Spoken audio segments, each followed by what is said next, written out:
Hey friends, welcome back to the channel. In today's video, I'll show you how to fix the Ghost Recon Wildlands black loading screen or stuck loading problem when launching the game.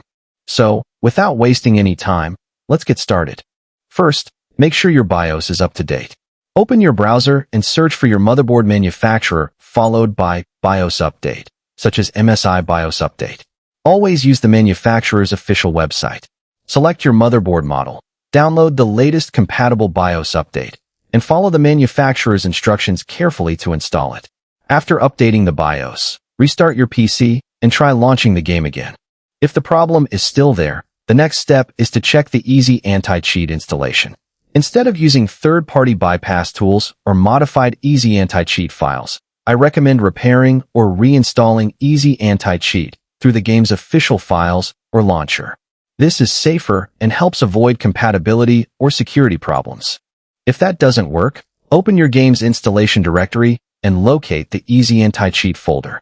You can usually reach the directory by right-clicking the game in your launcher and selecting Manage Browse Local Files. Next, verify the game files.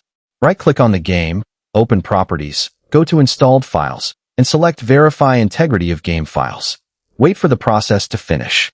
Any missing or corrupted files should then be downloaded again automatically. Once the verification is complete, restart your PC and launch Ghost Recon Wildlands again. Hopefully, one of these solutions will fix the black loading screen and allow the game to start normally.